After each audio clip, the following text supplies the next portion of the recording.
Good afternoon sir. Good afternoon. आपको last lecture में 2 problems number note कराए थे, ट्राई किया आप लोग? Yes sir. Yes sir.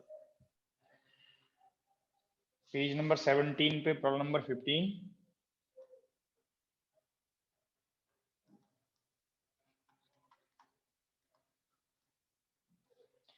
The wave function of a particle in one dimension is given by is given to be psi function of x and t is equal to u function of x exponential minus I omega t, where u function of x is defined as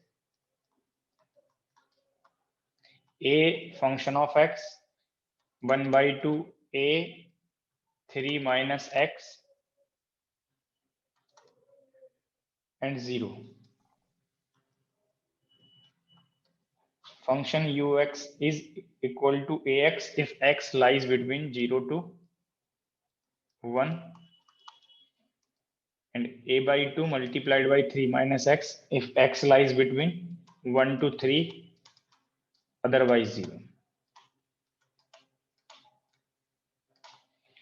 And a is positive. The expectation value of coordinate x at time t equal to 0. जैसे आप t equal to 0 करेंगे, ये form function of x से match कर जाएगा, u function of x से match करेगा. Expectation value of x is defined as minus infinity to plus infinity psi star function of x at t equal to 0 mod square multiplied by x divided by, statement में कहीं mention नहीं है कि given wave function is normalized, तो denominator term को आप include करके चलेंगे. Psi star function of x 0, psi star psi और साई मॉड स्क्वायर, जो भी आप नोटेशन वहां पे यूज करें. ये आपको एक्सपेक्टेशन ऑफ x का फॉर्मूला नोट हो गया. अब जैसे ही t इक्वल टू 0 रखेंगे, ये u function of x at t equal to 0 ये ux से मैच करेगा. ये रेंज के कॉरस्पॉन्डिंग वैल्यूज ओपन करेंगे, माइनस इन्फिनिटी टू 0 इस लिमिट में जाएगा, और इसमें u फंक्शन ऑफ x 0 है, integrand 0, integral value 0, 0 to 1, 0 to 1 ax value है, a square x square multiplied by x, that is x cube dx, plus 1 to 3, 1 to 3 is this value, a square by 4 3 minus x square multiplied by x dx, and 3 to infinity function is 0, then integral value is 0, divided by 0 to 1 a square x square dx plus a square by 4 1 to 3 3 minus x whole square dx. Numerator और denominator में x के 1 power का difference है, क्योंकि x का expectation find करना है. बाकी वेव फंक्शन फॉर्म आपको यहाँ पे डिफाइन किया हुआ है, दैट पार्ट से आप वैल्यूज प्लेस करेंगे.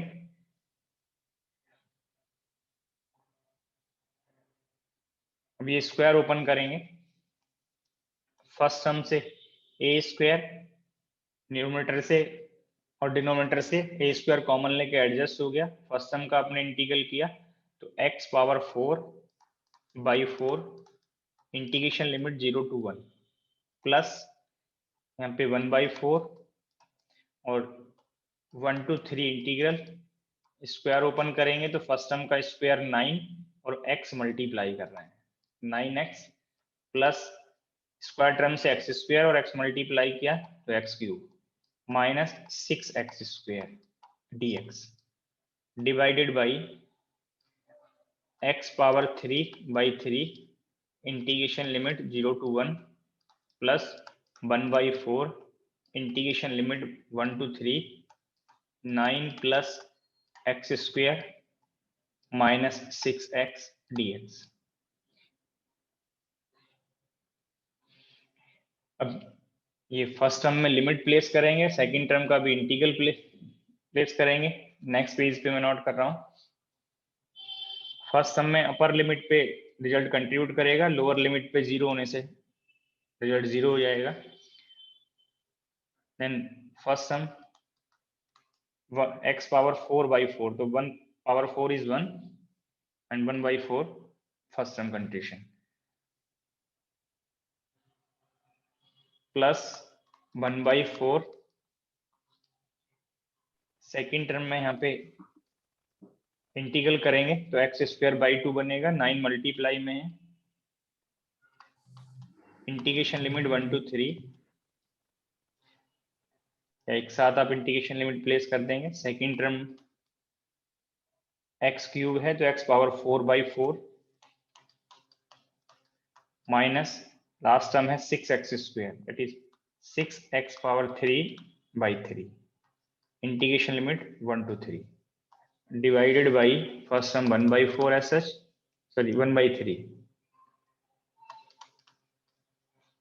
ये x पावर 3/3 से ऊपर लिमिट कंट्रीब्यूट करेगा, प्लस 1/4 इंटीग्रल करेंगे तो 9 x यहाँ पे 1 का इंटीग्रल, नेक्स्ट टर्म है plus x² that is x power 3/3 minus 6x that is 6x²/2, 1 to 3।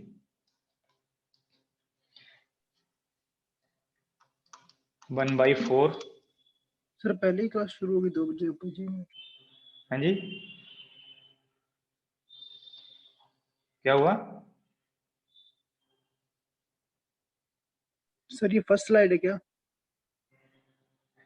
Second है, आपकी घड़ी गलत चल रही होगी, अभी 159 हुए सर। आपकी घड़ी गलत चल रही होगी।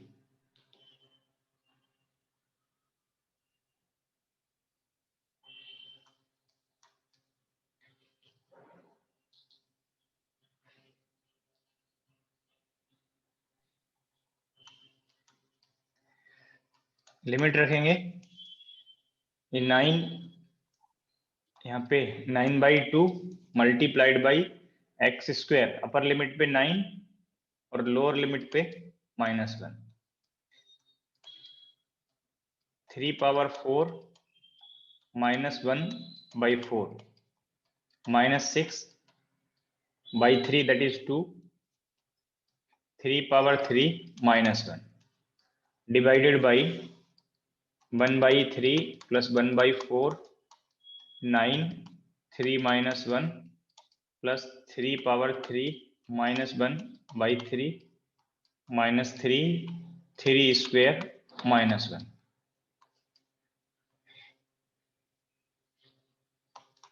ये 1/4 एज सच प्लस 1/4, अब ये वैल्यू 9 -1 दैट इज 8 और 2 से एडजस्ट होगा तो ये 36 हो गया,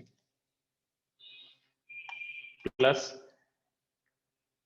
ये 81 और 81 से 1 डिफरेंस किया और 4 से डिवाइड करेंगे तो 20, ये 26 और 2 मल्टीप्लाई किया तो 52 डिवाइडेड बाई 1/3 प्लस 1/4,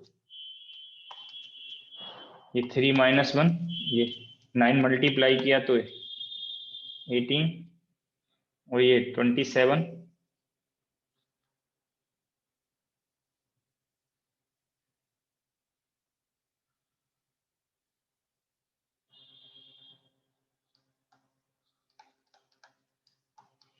ये 9 -1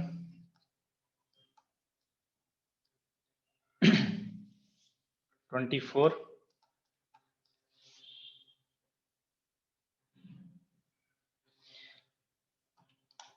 1/4 प्लस 1/4, ये 56 और ये 52, तो यहाँ पे 4 प्लस रहेगा 1/3 प्लस 1/4, ये टर्म एडजस्ट करेंगे तो ये 54 प्लस 26 -1, 24 × 3/2,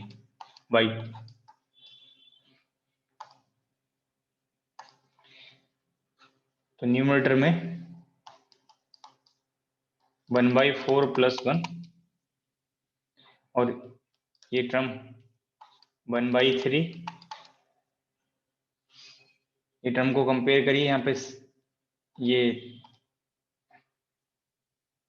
84 बनेगा और यहाँ पे आप ये टर्म को कंपेयर करें तो ये लास्ट वाला टर्म ये 3 से और ये 4 2/3 एडजस्ट होगा, तो ये डिनोमिनेटर टर्म 1 हो गया। स्टेटमेंट में मेंशन नहीं था कि नॉर्मलाइज है, बट लास्ट रिजल्ट यहाँ पे डिनोमिनेटर 1 हो गया और न्यूमरेटर टर्म कंट्रीब्यूट करेगा, that is 5/4। Third option match हो जाएगा।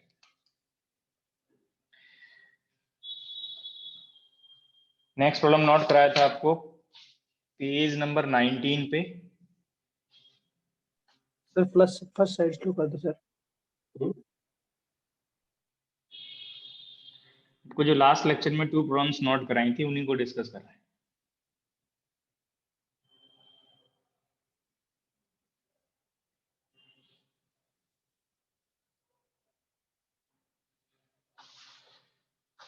Page number 19, problem number 12।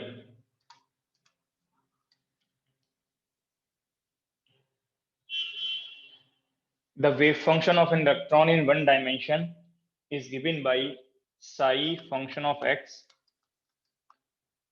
is equal to 0 for x less than 0 and 2√3 exponential minus x multiplied by 1 minus exponential minus x for x greater than or equal to 0. The ratio between the expected position, mean value, and the most probable value x naught, sorry xm, ये आपको यहाँ पे ratio find करना है। और ratio find करने के लिए पहले यहाँ पे एक्सपेक्टेशन ऑफ x फाइंड करेंगे। और फिर से मैं आपको यहाँ पे हिंट कर रहा हूँ कि स्टेटमेंट में नॉर्मलाइज वर्ड नहीं है, और जब नॉर्मलाइज वर्ड नहीं तो आप श्योर नहीं है कि ये नॉर्मलाइज होगा, डिनोमिनेटर टर्म बनाएगा, तो वो टर्म आप इंक्लूड करेंगे न्यूमरेटर और डिनोमिनेटर। तो integration -∞ to +∞ psi mod square into x करेंगे, but -∞ to 0 this wave function is 0, तो इंटीग्रेशन से कंडीशन एक्सक्लूड हो जाएगा, ओनली नॉन जीरो कंडीशन बचेगा 0 to ∞ के लिए। साई स्टार साई करेंगे, ये कोफिशिएंट मल्टीप्लाई होगा, दैट इज 12। ये टर्म एक्सपोनेंशियल -2x, ये टर्म का square 1 minus exponential -x square multiplied by x dx divided by, फिर से डिनोमिनेटर में साई स्टार साई dx करेंगे तो ये कंडीशन सेम रहेगा कोफिशिएंट का, 0 to ∞ exponential -2x multiplied by exponential 1 minus exponential -x whole square dx। अब यहाँ से स्क्वायर ओपन करेंगे, ये 12 डिनोमिनेटर न्यूमरेटर से एडजस्ट हो गया, इंटीग्रेशन 0 to ∞, न्यूमरेटर पार्ट में स्क्वायर ओपन करेंगे तो फर्स्ट टर्म यहाँ से 1 और 1 में ये x एक्सपोनेंशियल -2x मल्टीप्लाई कराएंगे तो exponential -2x x। Second part term में यहाँ पे एक्सपोनेंशियल -2x बनेगा और -2x पहले से प्रेजेंट है, x प्रेजेंट है, तो एक्सपोनेंशियल -4x x। अब यहाँ से cross product term twice of exponential -x यहाँ से बनेगा और एक्सपोनेंशियल -2x और x मल्टीप्लाई कर रहे हैं तो exponential -3x x dx divided by integration 0 to ∞ exponential -2x plus exponential -4x -2 exponential -3x dx। अब यहाँ पे गामा फंक्शन का स्टैंडर्ड इंटीग्रेशन अप्लाई करेंगे, न्यूमरेटर पार्ट में फर्स्ट टर्म के लिए exponential -α x power 1 that is 1 factorial divided by alpha power 2, तो alpha in this case is 2 तो 1/2 स्क्वायर प्लस यहाँ पे फिर से अल्फा चेंज हो रहा है, x पावर 1 है तो 1/4 power 2 -2 1/3 power 2 divided by 0 factorial, यहाँ पे x पावर 0 है तो 0 फैक्टोरियल इज 1, 1/2 प्लस 1/4 माइनस 2/3। अभी टर्म सिंप्लीफाई करेंगे, एलसीएम लेंगे तो न्यूमरेटर पार्ट के लिए एलसीएम 4 × 4 एंड 3 × 3। अब यहाँ से ये 4 है, 1 4 कैंसिल आउट हो गया तो ये 36 बनेगा। यहाँ से 16 कैंसिल आउट हो गया तो ये 9, और यहाँ से 9 कैंसिल आउट हुआ तो 16 और 2 प्रेजेंट है 32, डिवाइडेड बाई डिनोमिनेटर में एलसीएम लेंगे 4 × 3 तो फर्स्ट सम 6, नेक्स्ट 3, इसको सिंप्लीफाई करेंगे, ये टर्म 4 × 3, यहाँ से 1 4 और 1 3 को एडजस्ट कर देगा तो ये 36 और ये 32, यहाँ से 4 प्लस और 9 करेंगे तो ये 13 बन गया। डिनोमिनेटर में 9 - 8 दैट इज 1, और यहाँ से ये पार्ट से 1 4 और 3 प्रोडक्ट करेंगे तो 12, 13/12 ये expectation value of x find हो गया। बट अभी प्रॉब्लम कंप्लीट नहीं हुआ, अभी आपको most probable value of position find करना है और इसका रेशियो फाइंड करना है। तो नेक्स्ट पेज पे most probable value of position discuss करते हैं। वेव फंक्शन आपको दिया हुआ है तो जिस साइड के लिए फंक्शन नॉन जीरो कंडीशन है उसी साइड आपको ट्राई करना है मोस्ट प्रोबेबल पोजीशन, क्योंकि ये नेगेटिव एक्स के लिए तो 0 है प्रोबेबिलिटी। तो साई मॉड स्क्वायर अगर आप यहाँ पे फाइंड करें नॉन जीरो पार्ट के लिए, this is 12 exponential -2x 1 - exponential x whole square. इसको थोड़ा सिंप्लीफाई करेंगे, अगर आप यहाँ से ये एक्सपोनेंशियल -x स्क्वायर टर्म से कॉमन ले लें तो 12 exponential -4x multiplied by exponential x - 1 whole square. चाहे इसी टर्म में आप होल स्क्वायर भी ओपन कर सकते थे, जैसे चाहे आप इसको डिफरेंशियल करने के लिए जो भी आपको इजी लगे सिमिलर वे में आप रिजल्ट फॉलो कर सकते हैं। तो most probable value of position find करने के लिए प्रोबेबिलिटी डेंसिटी को 1 टाइम डिफरेंशियल करेंगे, x की पॉसिबल वैल्यूज फाइंड करेंगे। तो डिफरेंशियल करने से जो 12 कंडीशन है ये कॉमन आएगा और 0 के साथ एडजस्ट करके ये 0 बन जाएगा। ओनली ये फंक्शन पार्ट का आप डिफरेंशिएशन करेंगे। तो एक्सपोनेंशियल -4x कांस्टेंट और ये टर्म का डिफरेंशियल करेंगे तो 2 एक्सपोनेंशियल x - 1 और एक्सपोनेंशियल x - 1 का डिफरेंशियल किया तो एक्सपोनेंशियल x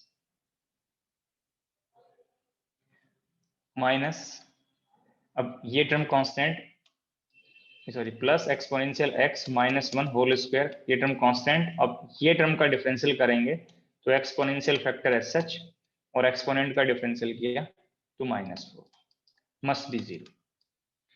और यहाँ से आप कॉमन फैक्टर्स कॉमन लें तो 2 कॉमन है, एक्सपोनेंशियल -4x कॉमन है और एक्सपोनेंशियल x - 1 पावर कॉमन है। तो ये एक्सपोनेंशियल फैक्टर यहाँ पे आ गया 2 आ गया, तो अब यहाँ पे प्रेजेंट रहेगा एक्सपोनेंशियल x, यहाँ से 2 कॉमन हो गया तो 2 प्रेजेंट रहेगा, ये टर्म कॉमन आ गया, एक्सपोनेंशियल x - 1 का 1 पावर प्रेजेंट रहेगा तो 2 exponential -4x multiplied by exponential x - 1। अब यहाँ से ये टर्म सिंप्लीफाई करें तो 2 exponential x + 2 is equal to 0।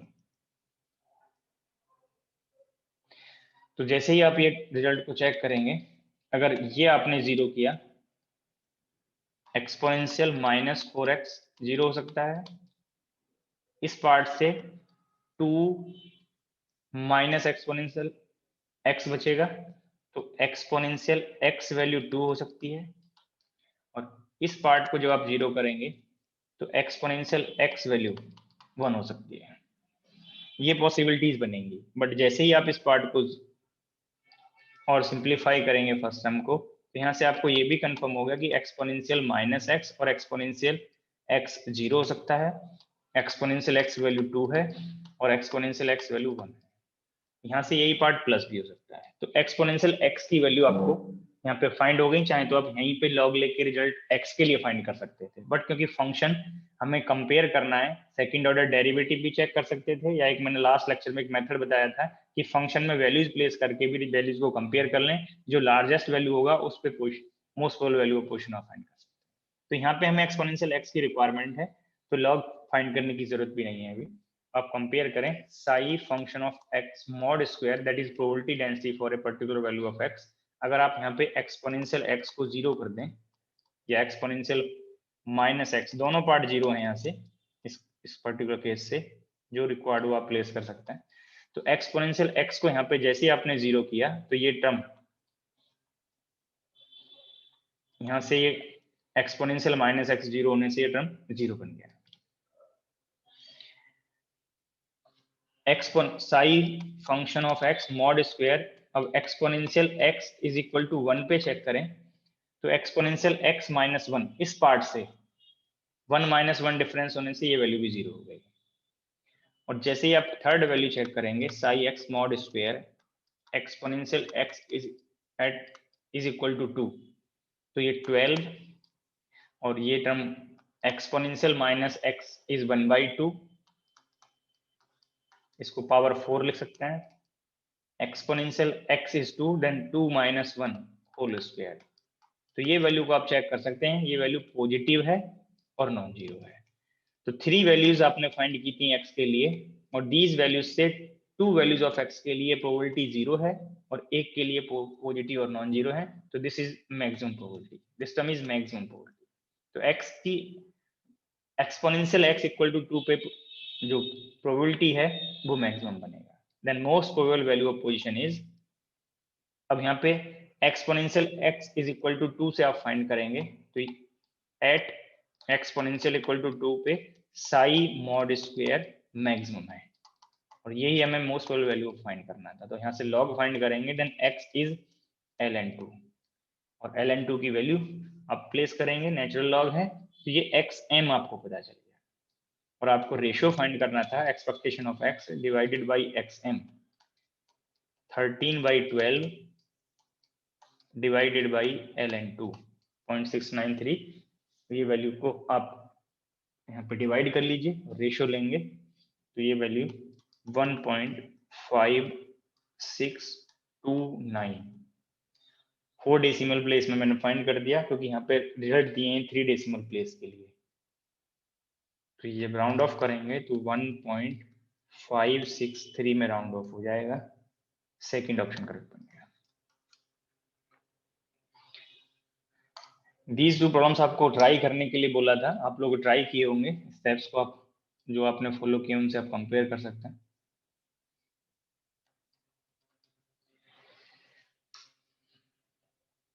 Next problem page number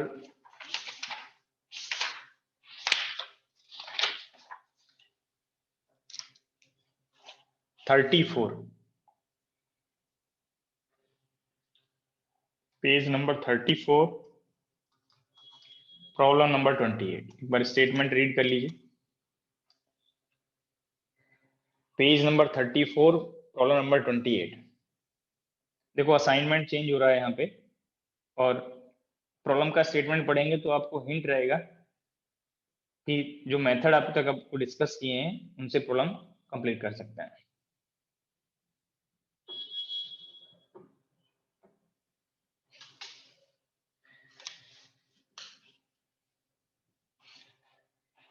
The wave function psi x of a particle is shown below।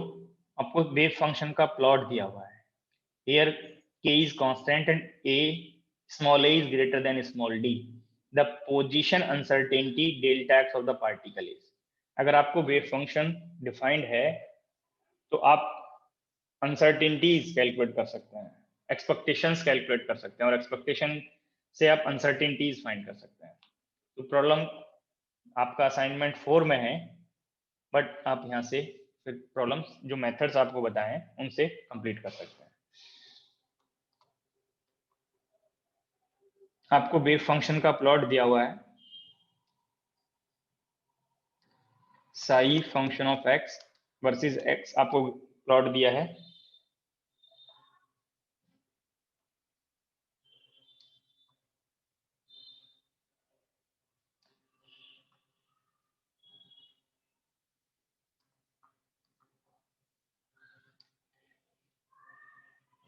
ये सेंटर वैल्यू इस x इक्वल टू 0 से ये a/2 है। सी राइट साइड में भी ये जो डिस्टेंस है ये a/2 है। और ये जो यहाँ पे शेप ड्रॉ की हुई है वेव फंक्शन के लिए, ये यहाँ पे d दिया हुआ है।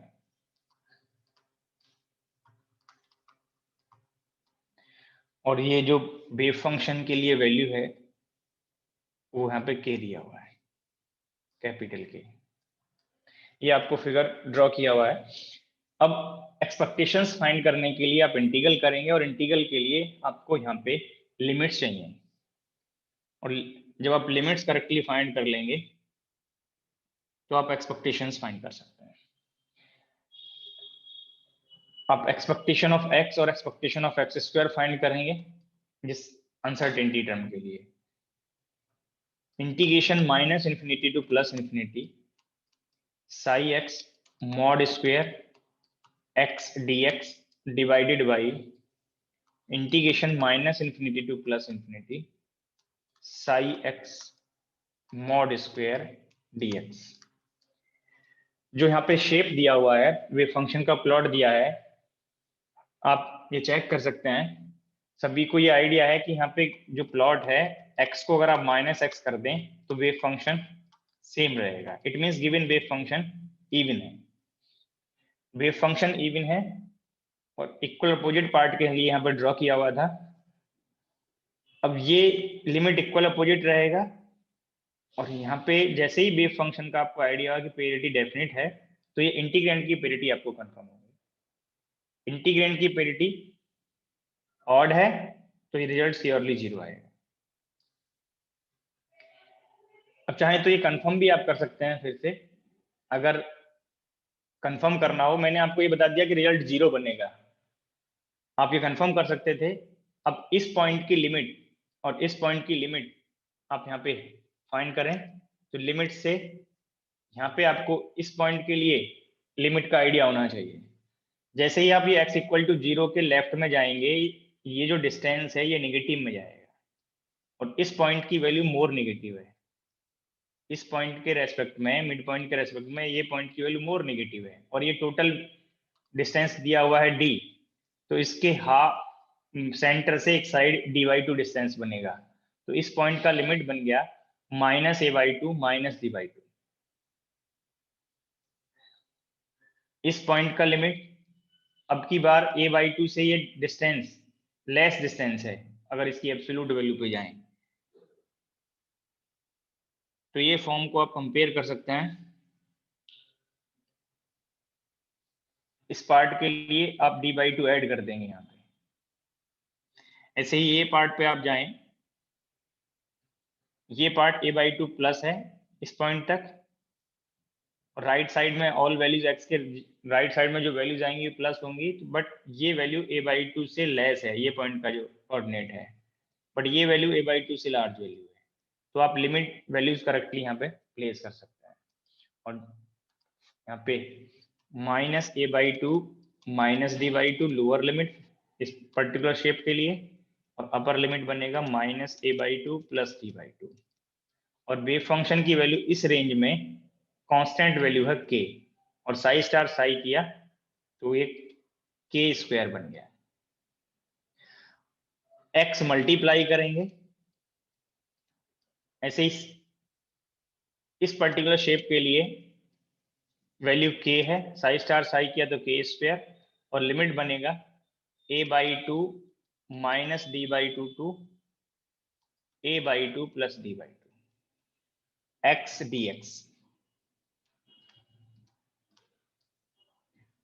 Denominator term k² -a/2 -d/2 upper limit minus A by two plus D by two D X, ये कैपिटल के हैं ऑल टर्म्स में, K square A by two minus D by two upper limit A by two plus D by two D X. ये अभी मैंने आपको ये hint किया कि इंटीग्रैंड ऑड है और लिमिट इक्वल अपोजिट है, तो ये आपको बताया कि जीरो बनेगा। अब चाहे तो ये इंटीग्रल सॉल्व करके भी आप कंफर्म कर लें, ये जीरो बनेगा। एक्स स्क्वायर एक्सपेक्टेशन फाइंड करना अनसर्टेनिटी के लिए, integration minus infinity two plus infinity Sai mod square x square d x divided by integration limit minus infinity two plus infinity Sai mod square d x. अभी आपको यहाँ पे hint किया कि Sai even है और एक्स स्क्वायर आप मल्टीप्लाई कर रहे हैं यहाँ पे, तो ये integrand value limit equal opposite और इंटीग्रैंड यहाँ पे इवन बन गया। तो ये जो इंटीग्रैंड की वैल्यू है अब की बार जीरो नहीं है, इंटीग्रल वैल्यू जीरो नहीं बनेगा, और जब जीरो नहीं बनेगा तो आप ये कैलकुलेट करेंगे। लिमिट्स जो आपको यहाँ पे बताई हैं इस पार्ट के लिए लिमिट्स सेम रहेंगी, only x square term numerator में चेंज जाएगा। तो k square lower limit minus A by two minus D by two, अब upper limit minus A by two plus D by two x square d x plus k square A by two minus D by two a by two plus D by two x square d x divided by k square minus A by two minus D by two minus A by two plus D by two D x k square A by two minus D by two upper limit A by two plus D by two D x.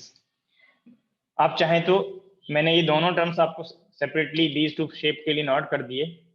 अब अभी आपको ये hint किया कि जब even है, ये integrand even है, तो लिमिट को आप 2 टाइम्स 0 टू सिर्फ इस वाले इंटीग्रल से भी सॉल्व कर सकते हैं, पॉजिटिव साइड वाले इंटीग्रल से सॉल्व कर सकते थे।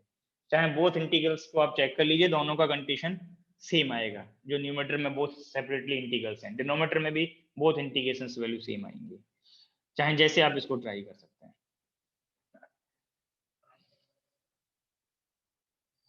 डिनोमिनेटर वैल्यू पे जाइए, यहाँ पे इंटीग्रल डी एक्स बनेगा और एक्स की अपर लिमिट प्लेस किया minus A by two plus D by two minus ये टर्म, तो ये डी वाले टर्म ऐड हो गए, बाकी ए वाले टर्म कैंसिल आउट हो गए। ऐसे ही आप सेकेंड टर्म पे जाइए, एक्स वैल्यू बनेगा इंटीग्रल का यहाँ पे और अपर लिमिट प्लेस किया a by two plus D by two minus A by two minus D by two, तो a by two cancel out हो गए, यहाँ से फिर से ये डी बन गया। तो ये जो डिनोमिनेटर वैल्यू है यहाँ पे के स्क्वायर कॉमन लेके एडजस्ट हो गया,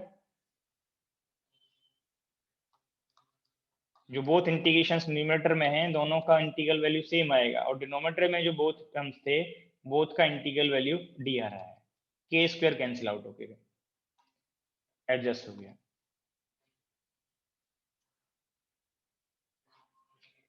कोई एक इंटीग्रल वैल्यू न्यूमरेटर का आप चेक कर लीजिए,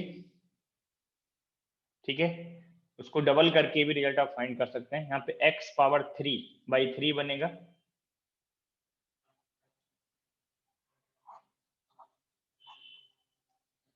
x power 3 by 3 limit minus A by two minus D by to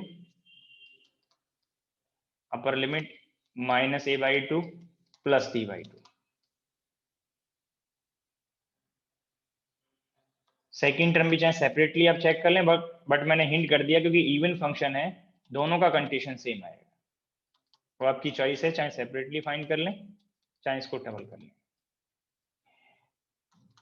1/3 common आ गया, minus A by two plus D by two cube minus A by two minus D by two cube plus A by two plus D by two cube minus A by two minus D by two cube. Divided by 2d।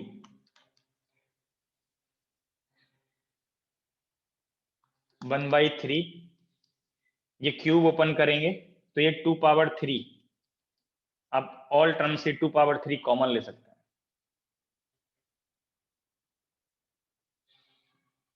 और जैसे ही 2 power 3 common लेंगे,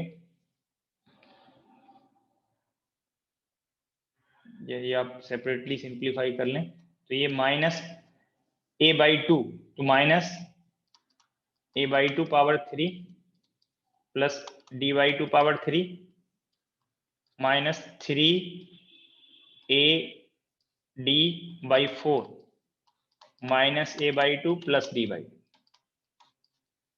minus, यहां से फिर से minus बनेगा, minus a by 2 cube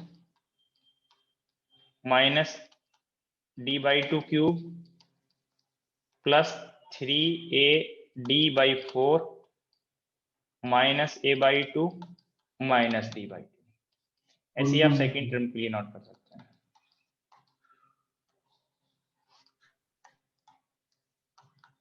ये term को आप कंपेयर करिए, ये माइनस a बाई 2 क्यूब और ये माइनस a बाई 2 क्यूब, ये टर्म कैंसिल आउट होगा। ये term d by 2 cube d cube बनेगा और यहाँ से 3a स्क्वायर d और ये टर्म बनेगा 3a d स्क्वायर। एक टर्म यहाँ पे प्लस होगा, एक माइनस होगा। इस पार्ट से आप चेक कर सकते हैं, माइनस 3a स्क्वायर d और ये part minus 3a d square by 2। तो सम टर्म यहाँ पे एडजस्ट हो रहे हैं। जैसे ही आप ये प्रोडक्ट करेंगे तो ये एडजस्ट हो जाएंगे और इस d से एडजस्ट करेंगे तो ये 1/3, एक तो यहाँ से d स्क्वायर टर्म प्रेजेंट होगा, d स्क्वायर बाई 4 और एक 3a स्क्वायर d वाला टर्म यहाँ पे प्रेजेंट रहेगा। 3a स्क्वायर, d एडजस्ट हो गया इस d से, क्यूब वाले पार्ट से, यहाँ से d स्क्वायर प्रेजेंट और यहाँ 3a square d term present होगा, d कॉमन लेके वो एडजस्ट हो गया। अब ये टर्म को आप 3a square plus d square by 12। अब आपको x स्क्वायर एक्सपेक्टेशन पता है, x एक्सपेक्टेशन पता है, then uncertainty in position square root of x square average minus x average square, और ये टर्म का स्क्वायर रूट लेंगे तो 3a square plus d square by 12। तो ये सेकंड ऑप्शन से मैच करेगा। इसमें इंटीग्रल पार्ट में सिर्फ मिस्टेक आपसे लिमिट पे हो सकता था, और लिमिट आप करेक्टली प्लेस कर देंगे तो बाकी पार्ट x पावर 3 का इंटीग्रल है और डिनोमिनेटर में कांस्टेंट का इंटीग्रल है। सर एक बार लिमिट फिर से बताइए।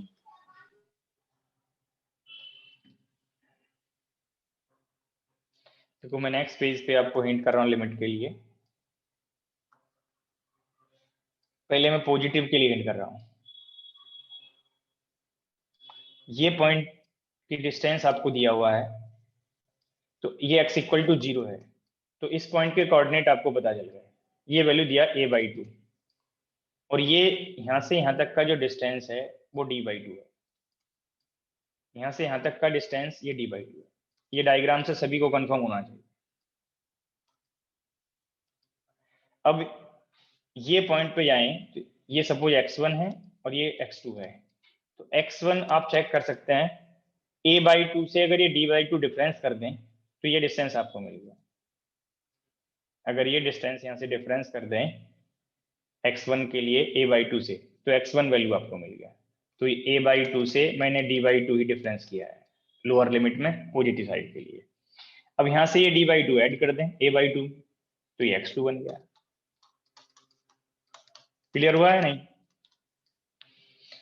Yes sir. ऐसे ही नेगेटिव साइड में, नेगेटिव साइड के लिए वैल्यूज नेगेटिव में आएंगी पोजीशन की वैल्यू। ये वैल्यू यहाँ से यहाँ तक का डिस्टेंस दिया है a बाई 2, बट इस पॉइंट के कोऑर्डिनेट क्या है माइनस a बाई 2। इस पॉइंट का कोऑर्डिनेट माइनस a बाई 2 है।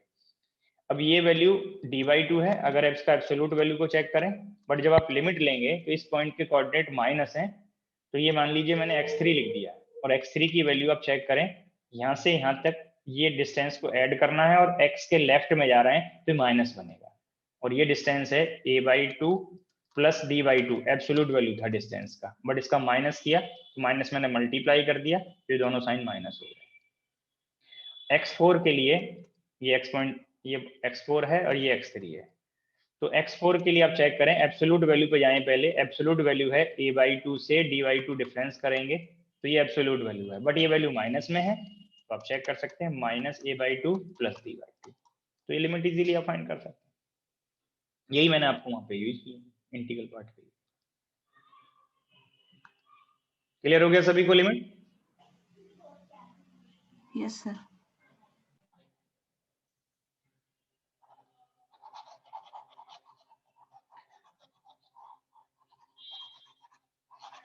जो मेथड आपको मैंने एक्सपेक्टेशन, अनसर्टेनिटी, दीज पार्ट के लिए डिस्कस किए हैं, वो जब आप सिस्टम्स पढ़ेंगे, सिस्टम्स में वेव फंक्शंस फाइंड करेंगे, तो दैट टाइम पे फिर से आर्टिकल वाइज रिपीट होंगे, ये इंडिविजुअल सिस्टम वाइज रिपीट होंगे। यहाँ पे तो आपको वेव फंक्शन किसी नॉन सिस्टम के लिए गिवन था। कई बार ऐसा हो सकता है कि जब आप ये सिलेबस आगे पढ़ लेंगे, कोई नॉन सिस्टम पढ़ लेंगे, तो उसका वेव फंक्शन का फॉर्म आपको मेमोराइज होगा, नोन होगा, तो जरूरी नहीं कि वो प्रॉब्लम में डिफाइन करे फिर से, बट प्रॉब्लम के स्टेप सिमिलर होंगे। वेव फंक्शन फॉर्म आपको रेफरेंस जो आर्टिकल बताया है, जो नेम बताया पार्टिकल का, उसको यूज करके आगे फॉलो करते चले जाएंगे।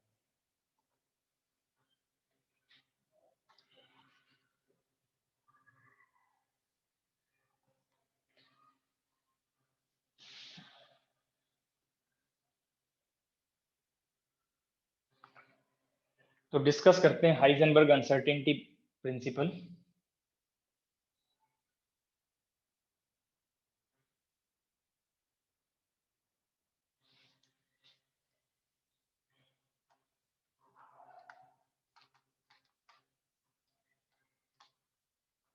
हाइजेनबर्ग अनसर्टेनिटी प्रिंसिपल,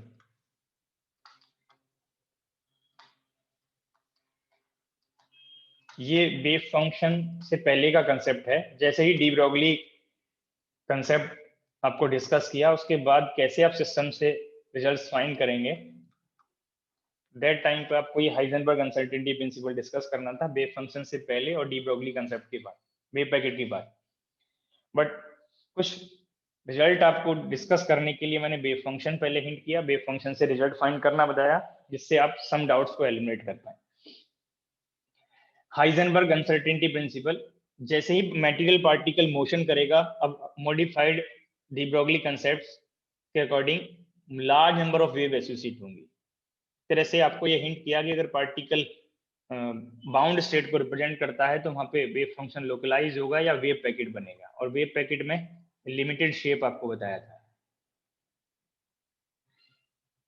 ये वेव पैकेट का शेप आपको डिस्कस किया हुआ है,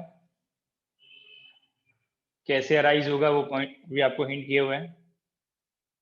तो ये पार्टिकल के रिगार्डिंग आपको वेव मोशन से, जैसे ही आप यहाँ पे वेव नेचर लेंगे तो पार्टिकल की पोजीशन आप श्योरली नहीं बता सकते कि पार्टिकल कहाँ पे होगा। आप ये जस्ट बता सकते हैं इस पॉइंट से इस पॉइंट के इनसाइड में, अगर ये आपको साइज का आइडिया है तो आप ये बता सकते हैं कि इस पॉइंट से इस पॉइंट के बीच में पार्टिकल कहीं हो सकता है। और जब पार्टिकल के रिगार्डिंग आप ऑब्जर्वेशंस करेंगे तो कभी पार्टिकल आपको इस पर्टिकुलर पोजीशन पे मिलेगा, हो सकता है कि पार्टिकल कभी इस पोजीशन पे ऑब्जर्व हो जाए, कभी पार्टिकल आपको यहाँ पे ऑब्जर्व हो जाए। डिफरेंट पोजीशन पे पार्टिकल ऑब्जर्व होगा जब आप large number of time experiment करेंगे।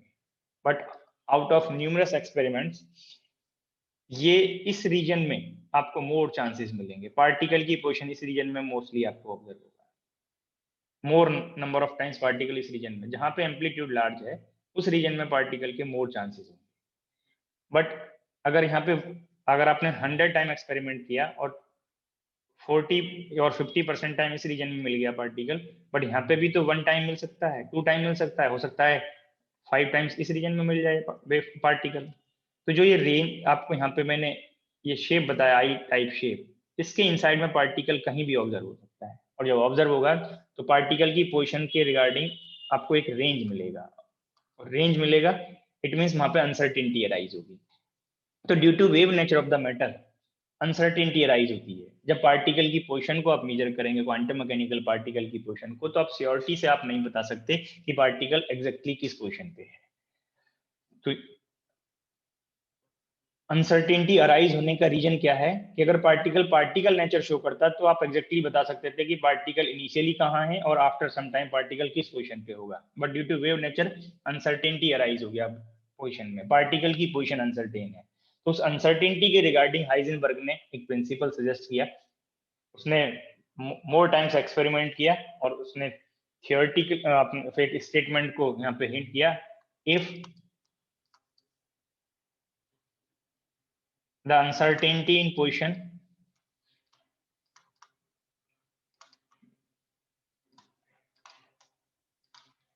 if the uncertainty in x component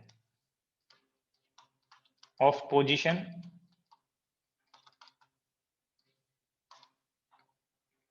of a quantum mechanical system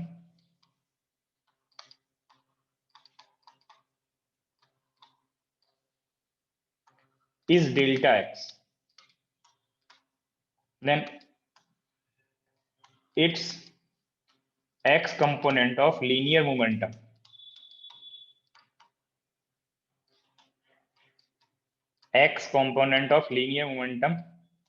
cannot be measured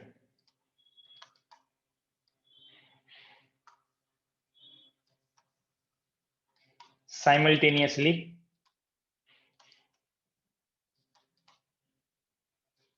more accurately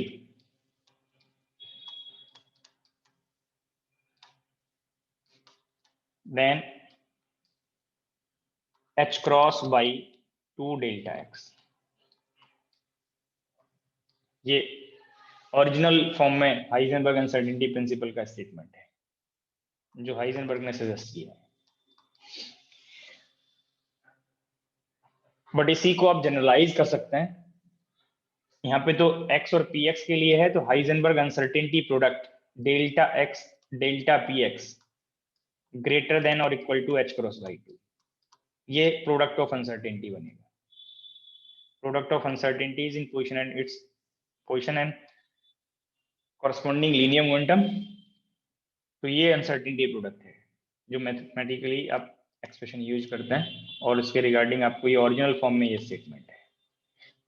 यहाँ पे x के लिए है, बट यही पार्ट आप y कंपोनेंट के लिए भी नोट कर सकते हैं, y delta p y greater than और equal to h cross by 2। z component के लिए भी नोट करेंगे तो z delta p z greater than और equal to h cross by 2। ये आपको जो ओरिजिनल स्टेटमेंट था उससे हिंट किया। अब इसी के डिफरेंट पार्ट के लिए आप चेक करेंगे तो ये प्रोडक्ट ऑफ अनसर्टेनिटीज बनेंगी। डेल्टा ई एनर्जी और corresponding time uncertainty, delta E delta t h cross by 2, ये फॉर्म भी पढ़े होंगे। एक delta theta and delta L greater than और equal to h cross by 2। Here delta theta, पहले delta L note करेंगे, uncertainty in angular momentum,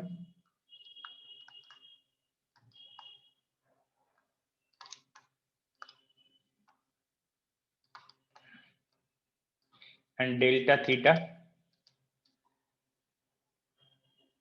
uncertainty in angular position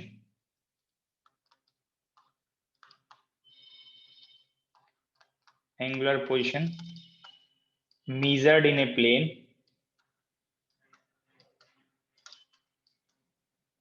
perpendicular to angular momentum।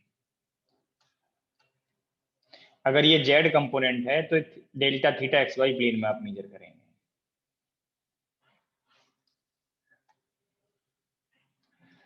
तो ये different uncertainty product आप लोग पढ़े होंगे,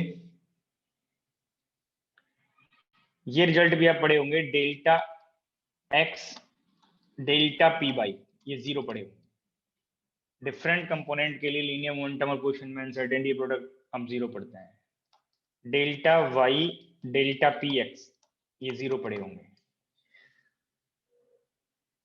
तो हाइजेनबर्ग अनसर्टेनिटी प्रिंसिपल को आप जनरलाइज कर सकते हैं for a canonically conjugate dynamical variable pair के लिए। तो जनरल स्टेटमेंट नोट करेंगे, मैं नेक्स्ट पेज पे नोट कर रहा हूं। It is impossible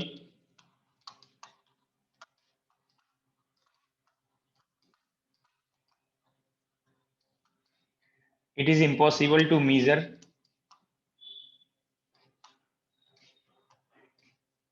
a pair of canonically conjugate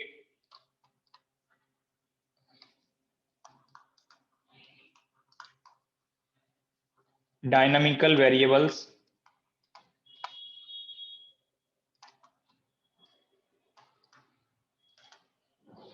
simultaneously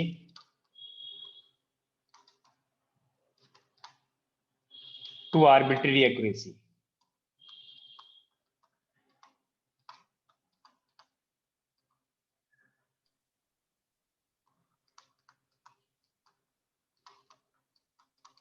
This is the general statement for Heisenberg uncertainty principle.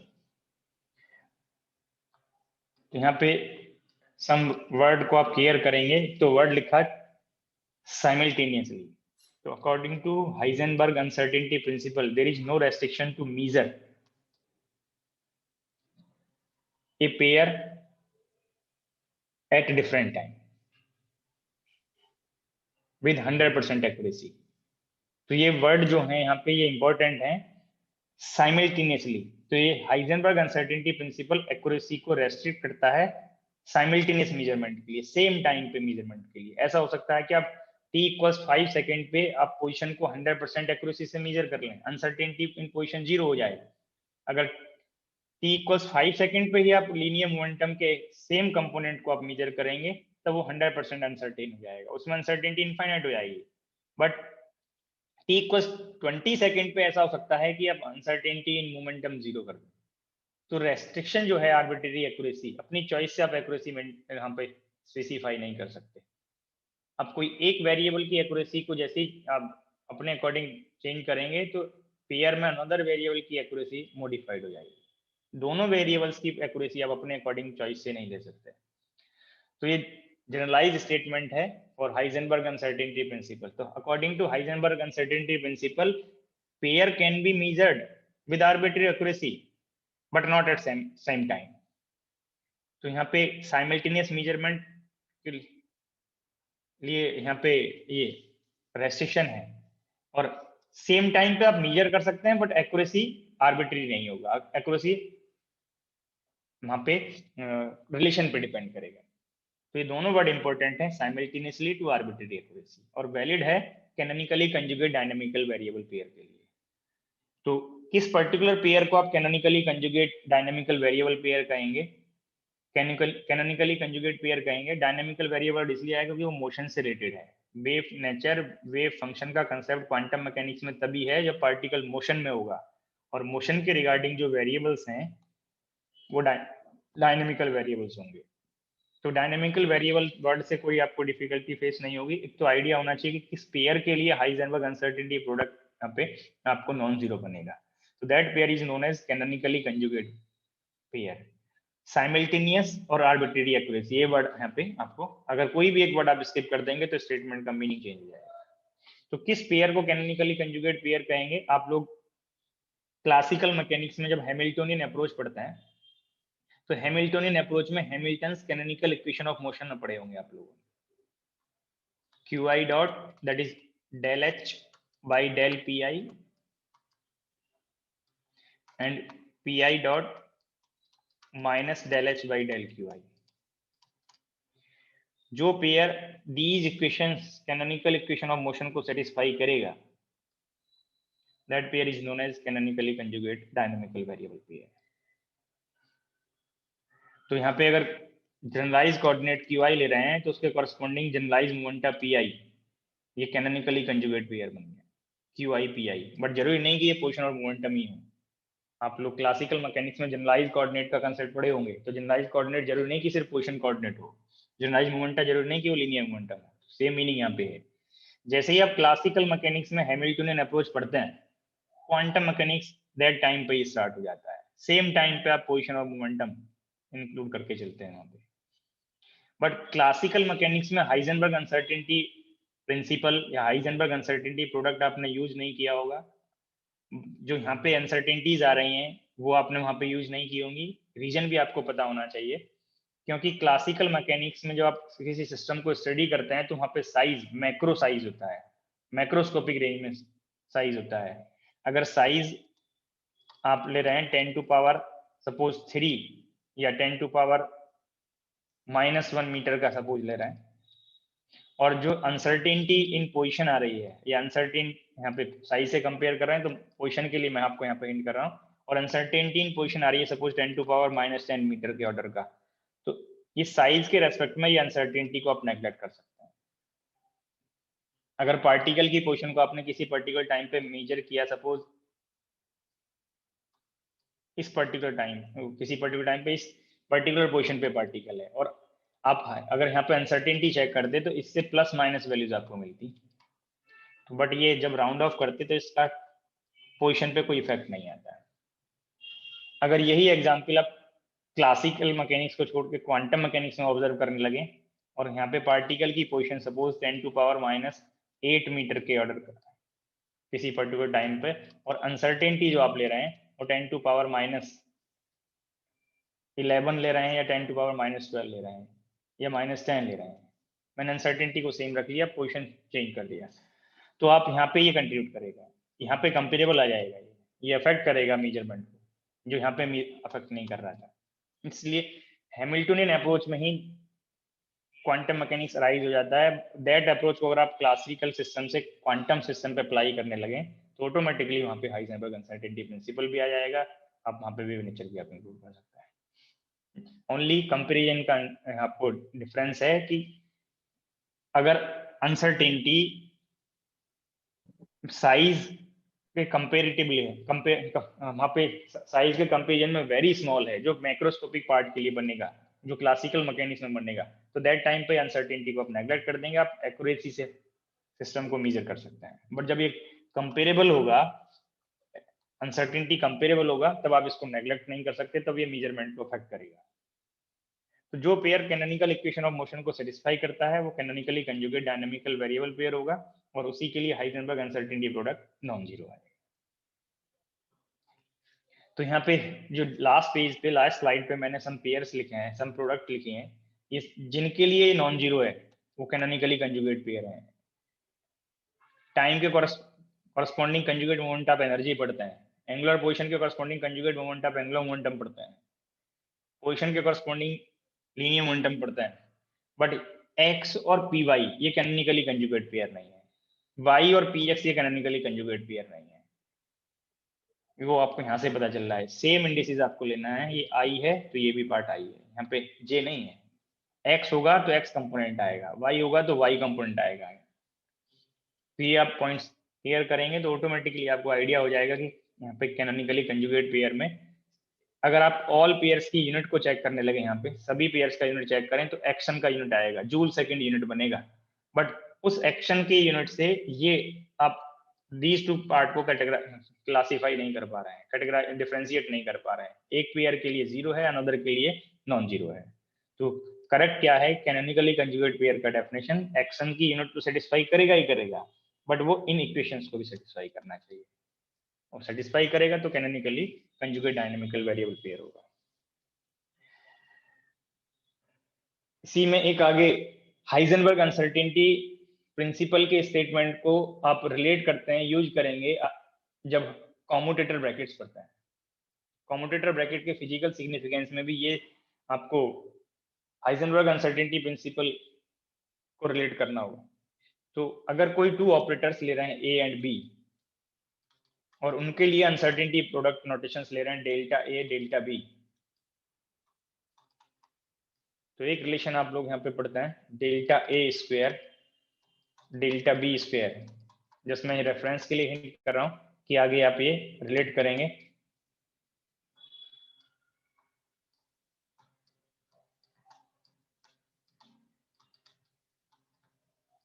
Commutator से रिलेट होता है।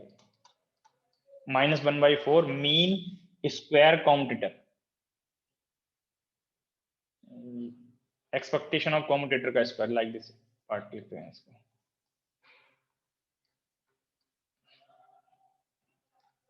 ये था। तो अगर कॉम्यूटेटर ब्रैकेट 0 हो जाए तो अनसर्टेनिटी प्रोडक्ट 0 बन जाएगा, इसका स्क्वायर रूट लेंगे तो 0 बन जाएगा। अगर ये नॉन जीरो बनेगा तब ये नॉन जीरो बनेगा प्रोडक्ट। तो ये आप थोड़ा रिकॉल करें, कॉम्यूटेटर ब्रैकेट के फिजिकल सिग्निफिकेंस में आप लोग यही पढ़े होंगे। अगर ऑपरेटर कॉम्यूट नहीं करते हैं तो they can not be measured simultaneously to arbitrary accuracy. If commutator bracket 0 operators commutes, then they can be measured simultaneously. They can have simultaneous eigenfunction. ये आप स्टेटमेंट पढ़े होंगे जो आपको आगे कॉम्यूटेटर ऑपरेटर्स पढ़ाएंगे, कॉम्यूटेटर पढ़ाएंगे तब ये स्टेटमेंट नॉट भी कराएंगे।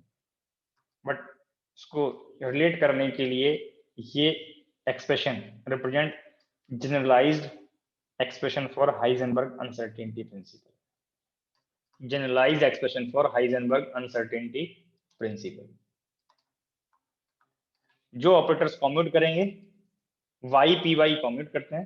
अगर थोड़ा मेमोरी बेस जाएं आप ग्रेजुएशन और पीजी लेवल के मेमोरी बेस, तो X और PY कॉम्यूट करते हैं 0, तो ये अनसर्टेनिटी प्रोडक्ट 0। बट X और PX कॉम्यूट नहीं करते।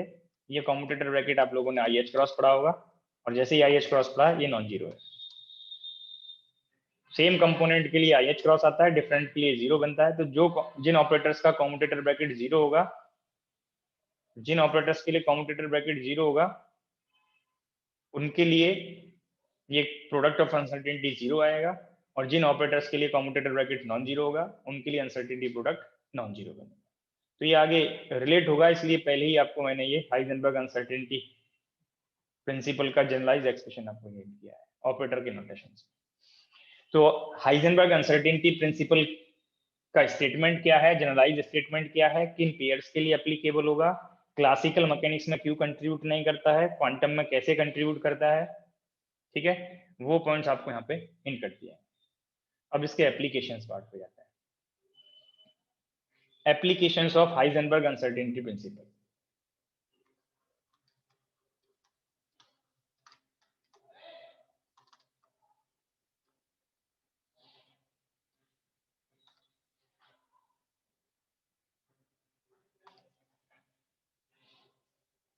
Applications of Heisenberg uncertainty principle।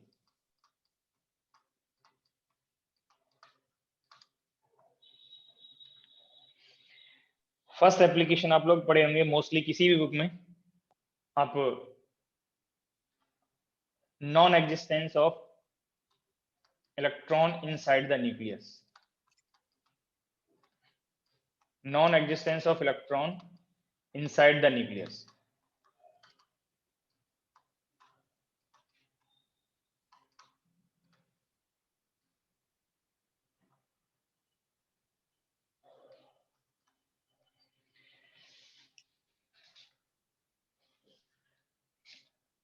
अब इस हाइजेनबर्ग अनसर्टेनिटी प्रिंसिपल के एप्लीकेशन से हम कंफर्म करेंगे कि इलेक्ट्रॉन न्यूक्लियस के इनसाइड में एग्जिस्ट कर सकता है या नहीं कर सकता है। बट यहाँ पे रिजल्ट हमें पता है non existence, according to Heisenberg uncertainty principle वो एग्जिस्ट नहीं करेगा इनसाइड द न्यूक्लियस। बट अभी हमें ये कंफर्म करना है, कंफर्म करने के लिए हम एज्यूम करके चलेंगे।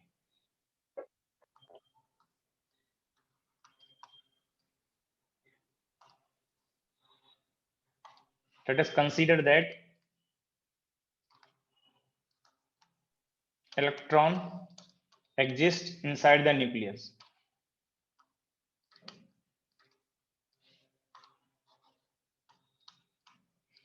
और जब आप एज्यूम करके चल रहे हैं अगर इलेक्ट्रॉन न्यूक्लियस के इनसाइड में एग्जिस्ट करेगा, सपोज दिस इज न्यूक्लियस और इसका रेडियस r ले रहे हैं, तो न्यूक्लियस के इनसाइड में अगर इलेक्ट्रॉन एग्जिस्ट करेगा तो इसमें आपको अनसर्टेनिटी का ऑर्डर आपको पता चल गया है। Uncertainty in position of electron is of the order of the size of the nucleus. और एक रफ एस्टिमेशन के लिए अब ये न्यूक्लियस का साइज आप एटॉमिक मास नंबर पे डिपेंडेंसी आपने चेक किया हो, a पावर 1/3 आता है। उसी पार्ट से आप यहाँ पे एज्यूम कर सकते हैं कि ये फेम्टोमीटर ऑर्डर का होता है, 10⁻⁻14 और 15 मीटर ऑर्डर का आप कंसीडर कर सकते हैं।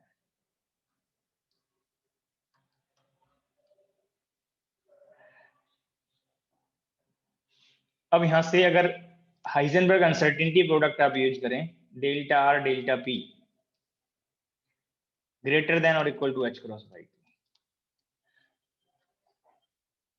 तो यहाँ पे आप डेल्टा पी फाइंड करेंगे, एक रेंज मिलेगा आपको कि मिनिमम वैल्यू कितना है और इससे हायर वैल्यू क्या हो सकता है।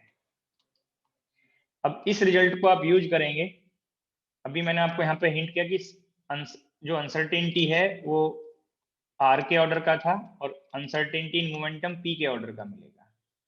मिनिमम वैल्यू को हम अगर कैलकुलेट करना चाहेंगे तो यहाँ पे ये एजम्पशन आप ले सकते हैं कि अगर मोमेंटम नेग्लिजिबल होता तो P से P minus delta P by 2 और P plus delta P by 2 like this range होता, और ये वैल्यू 0 है तो ये डेल्टा P से मैच करता रफ एस्टिमेशन में। तो P is of the order of delta P और R is of the order of delta R। या P to P plus DP आप पढ़ते थे रेंज, तो यहाँ पे अनसर्टेनिटी डेल्टा P है। अगर P को हम 0 कर दें तो आपको यहाँ पे मोमेंटम का ऑर्डर डेल्टा P बन गया, चाहे जैसे आप इसको चेक कर सकते हैं। अब इस डेल्टा P से इस न्यूक्लियस के इनसाइड में पार्टिकल मोशन में है तो हम इलेक्ट्रॉन की काइनेटिक एनर्जी मेजर करेंगे। जो kinetic energy inside the nucleus p² by 2m electron के लिए होगी। अब इस p को हम एक रफ एस्टिमेशन के लिए, काइनेटिक एनर्जी के रफ एस्टिमेशन के लिए p को डेल्टा p रिप्लेस करेंगे, तो डेल्टा p² बाई 2m। अब आपको यहाँ से h क्रॉस की वैल्यू पता है, डेल्टा r पता है, तो डेल्टा p का आइडिया मिल गया और डेल्टा p स्क्वायर कैलकुलेट करके इलेक्ट्रॉन का मास का आपको आइडिया है 9.1 इंटू 10⁻⁻31 इन किलोग्राम। एक बार यहाँ पे ये वैल्यू को कैलकुलेट करिए।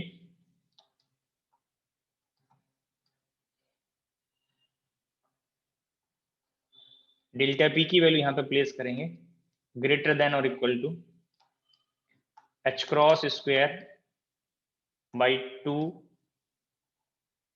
Delta r square into 2m। आपको मैंने न्यूमेरिकल वैल्यूज का हिंट किया हुआ है, एक बार न्यूमेरिकल वैल्यूज यहाँ पे ट्राई करके देखिए क्या वैल्यू आती है, और इसको इलेक्ट्रॉन वोल्ट में और मेगा इलेक्ट्रॉन वोल्ट में कन्वर्ट करेंगे। सभी एक बार ट्राई करेंगे कैलकुलेशन को कि क्या वैल्यू आती है।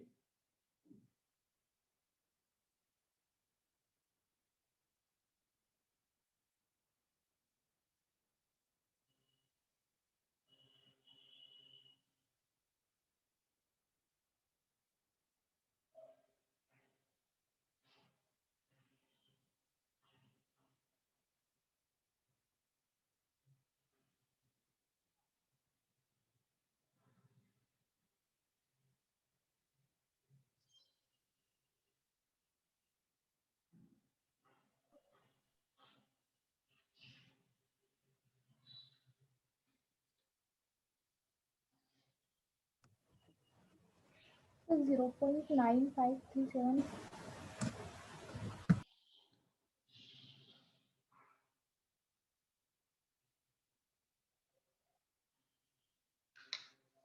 मेगा इलेक्ट्रॉन वोल्ट या इलेक्ट्रॉन वोल्ट में बताएंगे रिजल्ट को। तो मेगा इलेक्ट्रॉन वोल्ट में कितना आ रहा है? 0.953 इंटू 10⁻²। 10 टू पावर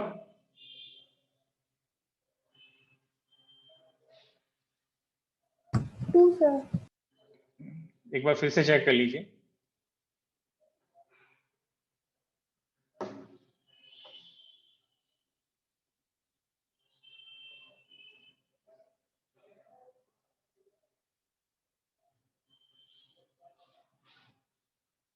ये से 95.3 मेगा इलेक्ट्रॉन वोल्ट आ रहा है।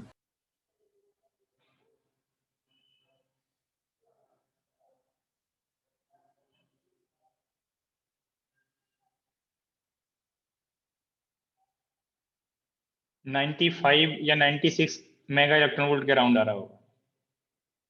Yes sir. जब ये न्यूमेरिकल वैल्यूज प्लेस करेंगे 6.6 3 × 10⁻⁻34 डिवाइडेड बाई 2 पाई 3.14, ये h क्रॉस स्क्वायर की वैल्यू हो गई।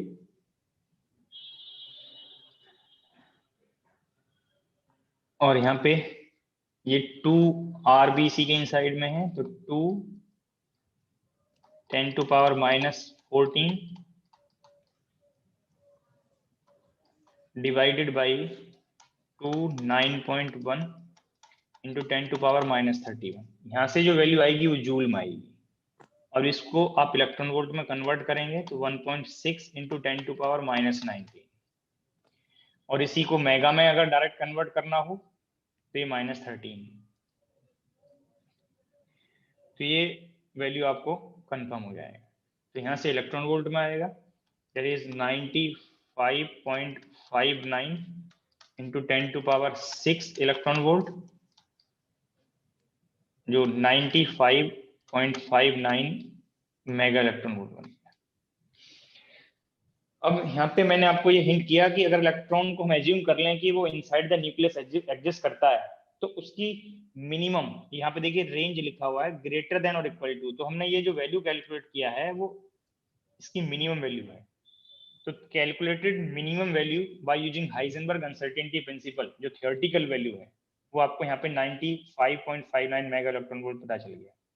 बट जो ऑब्जर्व्ड वैल्यू है इलेक्ट्रॉन के लिए, एक्सपेरिमेंटली ऑब्जर्व्ड वैल्यू, जो कि डिफरेंट एक्सपेरिमेंट में इलेक्ट्रॉन की काइनेटिक एनर्जी को मेजर किया है, तो मैक्सिमम काइनेटिक एनर्जी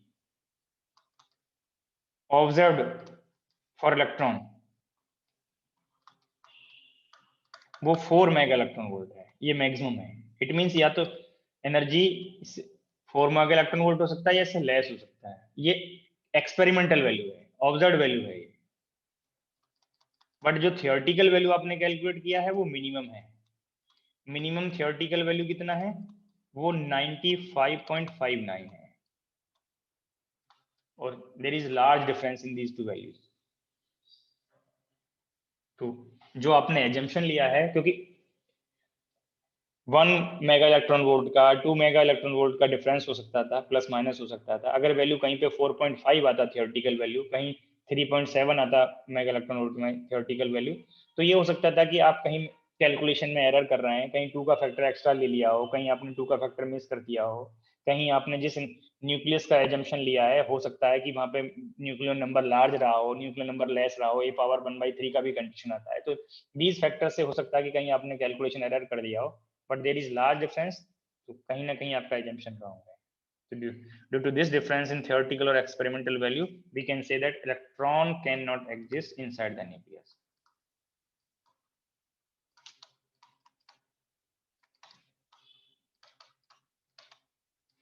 तो जो एजम्पशन लिया था वो रॉन्ग हो गया। जो हाइजेनबर्ग अनसर्टेनिटी प्रिंसिपल से कंफर्म हुआ कि इलेक्ट्रॉन न्यूक्लियस के इनसाइड में एग्जिस्ट नहीं करेगा। Second application of Heisenberg uncertainty principle, calculation of ground state energy or lowest energy, ground state energy of quantum mechanical system.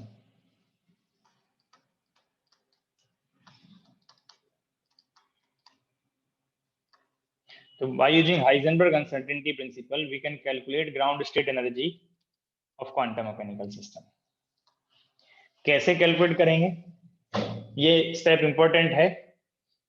यहाँ पे जो पॉइंट मैंने हिंट किया है, या इस पे प्रॉब्लम पूछा भी जाता है। अगर आपको वेव फंक्शन नहीं दिया है और आपसे पूछा जाए कि what is the ground state energy, तो एक आप यहाँ पे अप्रोक्सीमेट आइडिया ले सकते हैं। समटाइम वो एग्जैक्ट वैल्यू से भी मैच कर जाता है। तो आपको एनर्जी कैलकुलेशन करने के लिए हैमिल्टोनियन का आइडिया है, और हैमिल्टोनियन में काइनेटिक एनर्जी और पोटेंशियल एनर्जी। अगर 1 डायमेंशनल सिस्टम ले रहे हैं या मल्टी डायमेंशन ले रहे हैं तो पोजीशन डिपेंडेंसी x से r हो सकता है। तो काइनेटिक एनर्जी को हम लिखेंगे p square by twice m, और पोटेंशियल एनर्जी जनरली पोजीशन का फंक्शन है, तो मैंने 3 डायमेंशन में ये r नोटेशन ले लिया, और ये हैमिल्टोनियन को एनर्जी e नोटेशन से रिप्रेजेंट करेगा। तो किसी भी सिस्टम के लिए जब हम एनर्जी कैलकुलेशन करेंगे by using Heisenberg uncertainty principle, तो ये पार्ट तो सेम रहेगा, kinetic energy term in terms of momentum.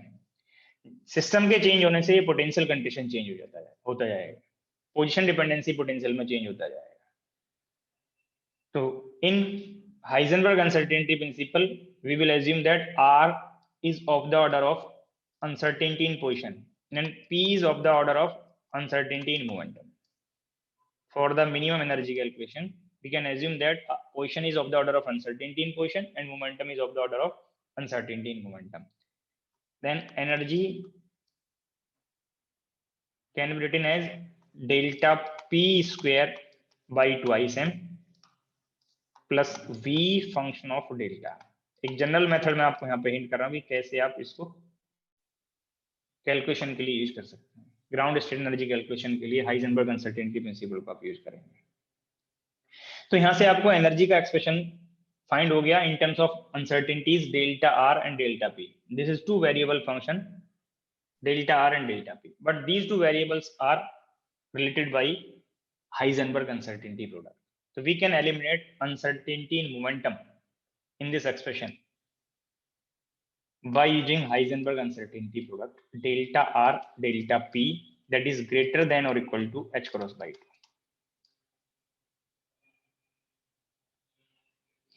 For one dimension,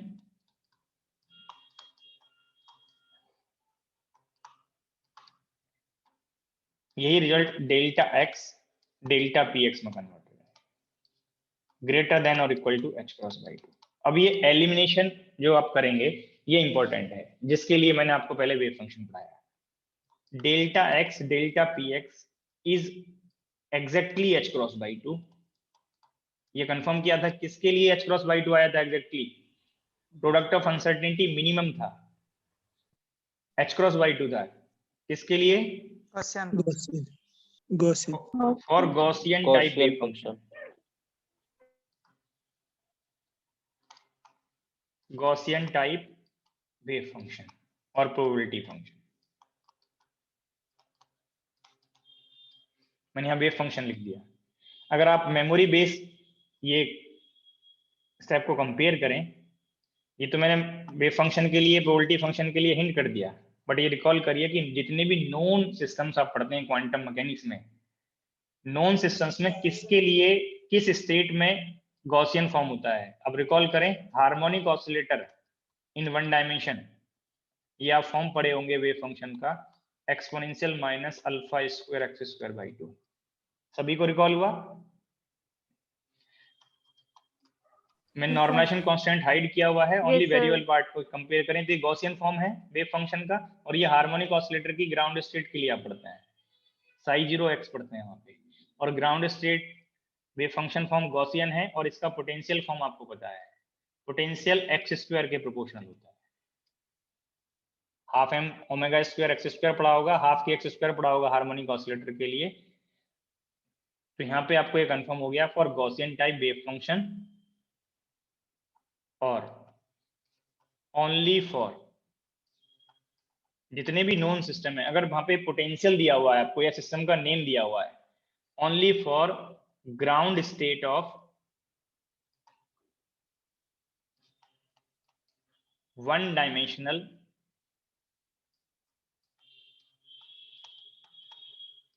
harmonic oscillator,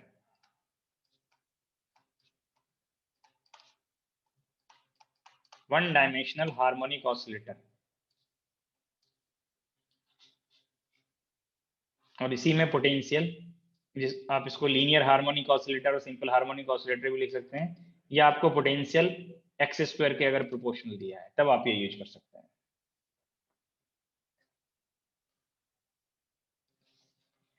but अगर वेव फंक्शन गॉसियन टाइप नहीं है, पोटेंशियल में dependency other than x square है, तब आपको ये एग्जैक्ट नहीं पता है। Delta X delta P x का प्रोडक्ट एग्जैक्टली क्या आएगा वो आपको नहीं पता है।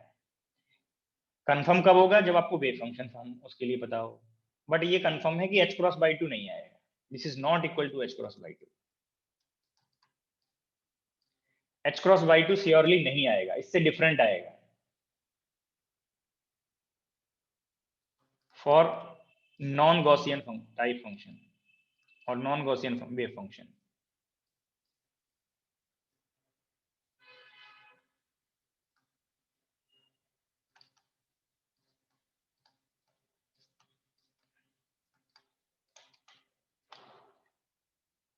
और potential is not equals to some constant x square. तो दीज टाइप ऑफ पोटेंशियल्स के लिए, दीज टाइप ऑफ प्रॉब्लम्स के लिए आप यहाँ पे एक रफ एस्टिमेशन अगर ग्राउंड स्टेट एनर्जी का करना है तो आप ये h क्रॉस से यूज कर सकते हैं। या तो इनइक्वालिटी में रिजल्ट फाइंड करें या आप h क्रॉस यूज कर सकते हैं। देखो मैं आपको फिर से हिंट कर रहा हूँ, यहाँ तो एग्जैक्टली पता है तो हमने यूज कर लिया, यहाँ पे नहीं पता। हो सकता है कि वो h क्रॉस से भी लार्ज आए, h क्रॉस बाई 2 से ग्रेटर होगा। ये वैल्यू h क्रॉस बाई 2 नहीं आएगा, इससे ग्रेटर आएगा। Not equal to h cross by 2 मैंने लिखा, that means greater than h cross by 2 है। बट एग्जैक्टली कितना है, जब आप डिफरेंट सिस्टम्स पढ़ लेंगे, डिफरेंट पोटेंशियल फॉर्म के लिए वेव फंक्शन का फॉर्म पढ़ेंगे, उनमें अनसर्टेनिटीज कैलकुलेट करेंगे, तब वो कंफर्म होगा कि एग्जैक्टली कितना है। बट उससे पहले अगर आपको कैलकुलेशन करना है तो इनइक्वालिटी में आप अप्रोक्सीमेट रिजल्ट फाइंड कर सकते हैं by using h cross. Product of uncertainty delta x delta P x approximately equal to h cross. तो ये पॉइंट कंफर्म कराने के लिए पहले मैंने वेव फंक्शन आपको डिस्कस किया। अगर वेव फंक्शन नहीं पढ़ते तो यहाँ पे डाउटफुल रहता कि कैसे h क्रॉस बाई 2 आता है। तो आपको अब कंफर्म रहेगा कि कैसे ग्राउंड स्टेट एनर्जी कैलकुलेशन करना है bye using Heisenberg uncertainty principle. तो ये मेथड आपको यहाँ पे कंफर्म है। तो these two method, these two points को यूज करके आप एनर्जी को फाइंड कर सकते हैं। मैं इसी स्टेप को और आगे यहाँ पे हिंट कर दे रहा हूँ। इस स्टेप तक एनर्जी में 2 वेरिएबल्स हैं, डेल्टा पी और डेल्टा आर। बट जैसे ही आपने ये रिप्लेसमेंट किया, डेल्टा पी को एलिमिनेट किया, then energy will be function of single variable function of delta R. Both terms combined हो गए वहां पे, काइनेटिक एनर्जी और पोटेंशियल एनर्जी दोनों टर्म में डेल्टा आर का डिपेंडेंसी आएगा। तो energy is function of delta R. अब आपको हाइजेनबर्ग अनसर्टेनिटी प्रिंसिपल का रोल जस्ट ये था कि आप ये अनसर्टेनिटी प्रोडक्ट से कैसे आप डेल्टा पी को इन terms of delta are eliminate करें। बाकी अब ये मैथमेटिकल प्रॉब्लम बन गया कि आपको मैक्सिमम और मिनिमा के जो स्टेप्स बताए हैं उनको आपको यहाँ पे फॉलो करना है। आपको यहाँ पे मिनिमम एनर्जी कैलकुलेट करना है। Ground state energy means lowest energy और मिनिमम एनर्जी, और मिनिमम के लिए आप एनर्जी फंक्शन को मिनिमाइज करेंगे with respect to uncertainty in position. First order derivative को 0 रखेंगे, यहाँ से डेल्टा आर की सम वैल्यू सेलेक्ट करेंगे। सपोज किसी एक पर्टिकुलर वैल्यू पे इसका second order derivative, suppose delta R equals R not पे, कोई रैंडम नोटेशन मैंने यूज कर लिया, ये वैल्यू पॉजिटिव है। अब ये आर नॉट वैल्यू, अनसर्टेनिटी की आर नॉट वैल्यू पे फंक्शन आपको पता चल गया कि फंक्शन मिनिमम होगा, एनर्जी फंक्शन मिनिमम होगा। अब ये एनर्जी की वैल्यू आप delta R is equal to R not expression में प्लेस करके यहाँ पे मिनिमम एनर्जी फाइंड कर सकते हैं। इस एक्सप्रेशन से जो एनर्जी आपको मिलेगा वो लोएस्ट एनर्जी बनेगा, ग्राउंड स्टेट एनर्जी बनेगा और मिनिमम एनर्जी बनेगा। तो आपको एक मेथड यहाँ पे सजेस्ट हो गया कि कैसे आप हाइजेनबर्ग अनसर्टेनिटी प्रिंसिपल को यूज करके आप ग्राउंड स्टेट एनर्जी सिस्टम का कैलकुलेट कर सकते हैं। And this R not value, इसी में एक थर्ड पॉइंट होगा कैलकुलेशन ऑफ थर्ड एप्लीकेशन में। और जैसे ही आप मल्टी डायमेंशन में आप ये application of Heisenberg uncertainty principal करेंगे तो calculation of first Bohr radius पे भी आप प्रॉब्लम सॉल्व कर सकते हैं। Calculation of first Bohr radius, ये फिर से कोई न्यू पॉइंट नहीं है, ये सेकंड पार्ट पॉइंट में ही ऑटोमेटिकली इंक्लूड हो रहा है। बट नेम आपको एप्लीकेशन का नेम आपको स्टेटमेंट डिफरेंट शो करना था, तो ये आपको मैंने नोट कर दिया कि कैसे कैलकुलेट करेंगे। अब इस स्टेप में जो ये पॉइंट्स हैं, जब आप bye using Heisenberg uncertainty principal ये कंफर्म कर लेंगे कि एनर्जी डेल्टा आर का फंक्शन है और इसको मिनिमाइज करने के स्टेप्स फॉलो करेंगे, तो यहाँ से आप डेल्टा आर की वैल्यू से सेलेक्ट करेंगे कि किस वैल्यू पे ये मिनिमम वाली कंडीशन सेटिस्फाई करता है, जो आपको ये नोटेशन बताया r naught, then r naught is first Bohr radius. Multi dimension में r not value first Bohr radius बनेगा। वन डायमेंशन में मैं इसलिए हिंट नहीं कर रहा क्योंकि रेडियस के लिए एटलीस्ट 2 डायमेंशनल मोशन होना चाहिए, वो कंसेप्चुअली करेक्ट नहीं बनेगा वन डायमेंशन में। रेडियस आप सर्किल के लिए पढ़ते हैं, स्फीयर के लिए पढ़ते हैं, जो 2 मल्टी डायमेंशनल स्ट्रक्चर है। वन डायमेंशन में आप रेडियस का कंसेप्ट नहीं पढ़ते हैं। तो ये थर्ड पॉइंट भी आपको यहाँ पे हिंट हो गया कि फर्स्ट बोर रेडियस कैसे कैलकुलेट करना है। सपोज आपको हाइड्रोजन एटम के लिए पूछा जाए तो हाइड्रोजन एटम के लिए एनर्जी को मिनिमाइज करेंगे और वहां पे जो डेल्टा आर की वैल्यू आएगा मिनिमम पार्ट के लिए वो फर्स्ट बोर रेडियस बनेगा। तो यहाँ पे आपको मैंने सम पॉइंट्स शो कर दिए application of Heisenberg uncertainty principal के लिए। Next point, calculation of spectral width. Calculation of spectral width जो आप स्पेक्ट्रोस्कोपी में यूज करते हैं। सम टाइम आप लोगों ने वहां पे स्पेक्ट्रल विड्थ फाइंड करने के लिए हाइजेनबर्ग अनसर्टेनिटी प्रिंसिपल यूज किया होगा। स्पेक्ट्रल विड्थ का मीनिंग क्या है ये भी आपको आइडिया होना चाहिए, जो स्पेक्ट्रोस्कोपी में आप पढ़े भी होंगे, बट मैं थोड़ा सा सजेस्ट कर देता हूँ यहाँ पे, इसको रिलेट कर पाएंगे। अगर आप स्पेक्ट्रा स्टडी कर रहे हैं किसी भी मटेरियल के लिए और मैंने यहाँ पे 2 लेबल्स शो कर दिए, एक E1 और एक E2, ये सपोज नॉन डिजेनरेट लेवल्स हैं, नॉन डिजेनरेट एनर्जी लेवल्स, ये मैं यहाँ पे शो कर दे रहा हूँ, non degenerate energy levels. It means single level के कॉरस्पॉन्डिंग सिंगल स्टेट्स हैं, ये एनर्जी लेवल्स नॉन डिजेनरेट हैं। तो जैसे ही ट्रांजिशन होगा, अगर पार्टिकल इनिशियली हायर स्टेट में है, हाई एनर्जी लेवल में है, तो डीएक्साइट होगा, लोअर स्टेट्स में जाएगा। तो यहाँ पे एक ट्रांजिशन लाइन को आप रिप्रेजेंट करते हैं लाइक दिस। कहाँ से कहाँ पे ट्रांजिशन आप एरो शो कर देते हैं, तो E2 से E1 में ट्रांजिशन हो रहा है।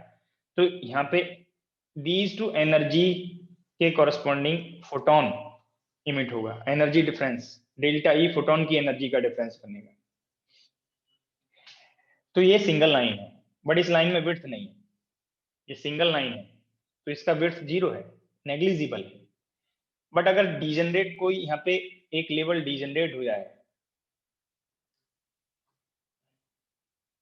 या यहाँ पे एनर्जी में एरर होता,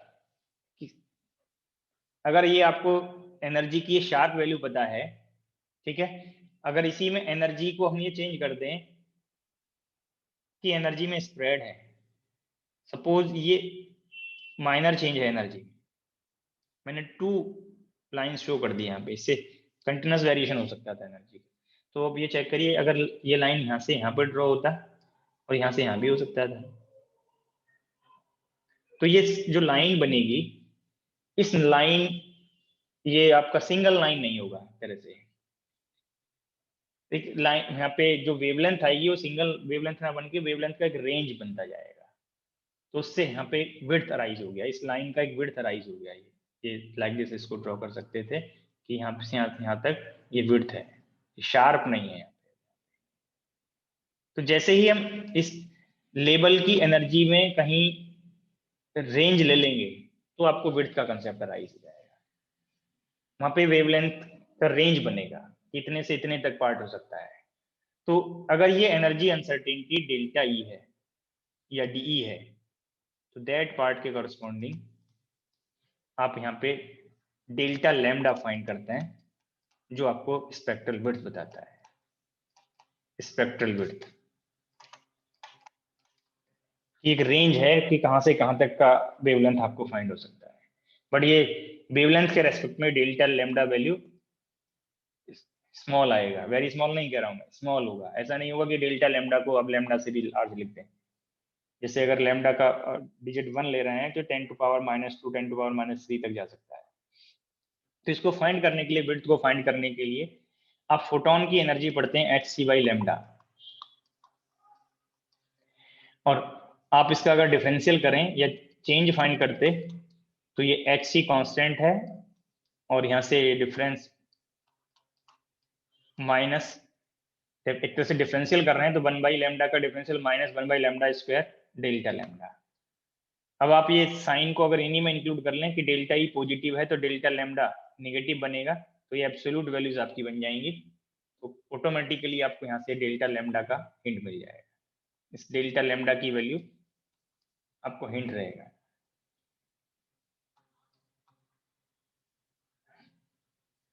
अब हाइजेनबर्ग अनसर्टेनिटी प्रिंसिपल, यहाँ पे डेल्टा ई डेल्टा टी आप यूज कर सकते हैं, दैट इज ग्रेटर देन और इक्वल टू h×2। यहाँ पे प्लेस करेंगे, मैं एब्सोल्यूट वैल्यू यहाँ पे ले रहा हूँ, इस माइनस को, या ये जस्ट ये माइनस आपको ये शो कर रहा है कि एनर्जी इंक्रीज होगा तो लैम्डा डिक्रीज करेगा, तो डिक्रीज करने से माइनस आप इंक्लूड कर लीजिए यहाँ पे डेल्टा लैम्डा में, एब्सोल्यूट वैल्यू बन जाएगा। तो ये एब्सोल्यूट वैल्यू अगर यहाँ पे प्लेस करेंगे hc/λ² delta lambda delta T greater than और इक्वल टू h×2, तो delta lambda delta T greater than और इक्वल टू, इस h क्रॉस को h/2π0 करेंगे तो यहाँ से ये h का 1 पावर एडजस्ट हो जाएगा, तो delta lambda delta T greater than और इक्वल टू 1/, ये लैम्डा स्क्वायर न्यूमरेटर में गया, λ²/4πc। इस एक्सप्रेशन को यूज करके आप स्पेक्ट्रल विड्थ फाइंड कर सकते हैं।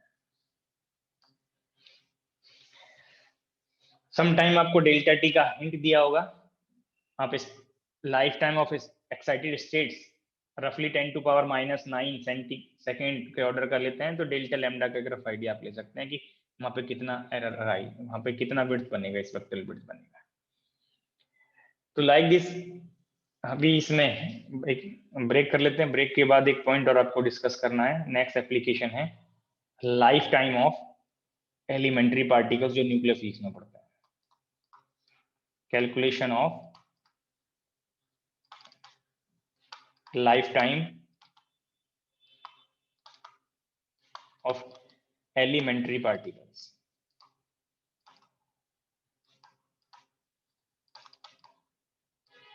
ये ब्रेक के बाद डिस्कस करेंगे।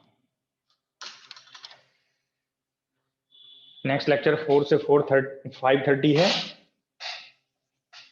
3:30 तक लेक्चर था, 2 से 3:30। अब ब्रेक कर लेते हैं।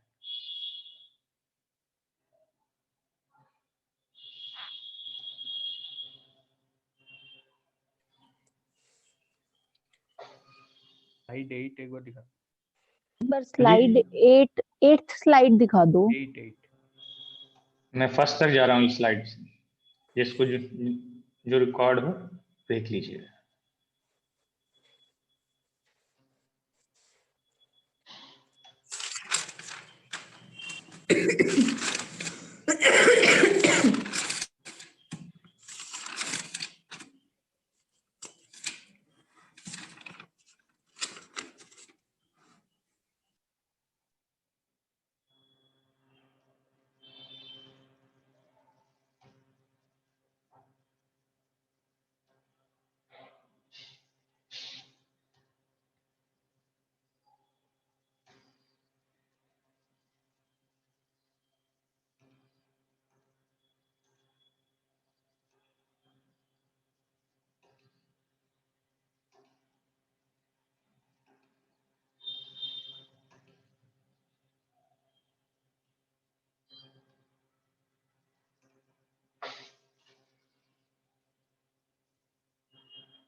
कोई लेक्चर में कोई कैंडिडेट यूनिट पूछ रहे थे शायद, जब मैं हाइजेनबर्ग अनसर्टेनिटी प्रिंसिपल डिस्कस कर रहा था,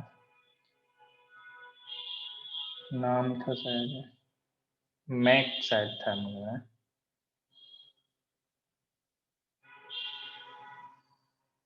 प्रेजेंट हैं या एग्जिट कर गए?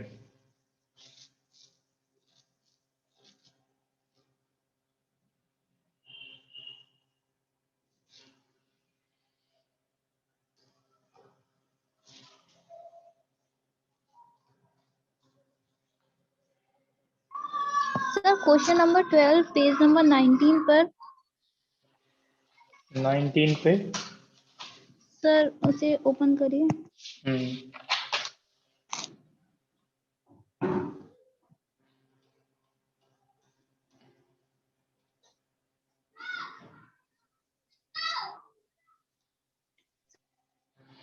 सर इसमें जो कहाँ गया, जी सर इसकी सेकंड स्लाइड।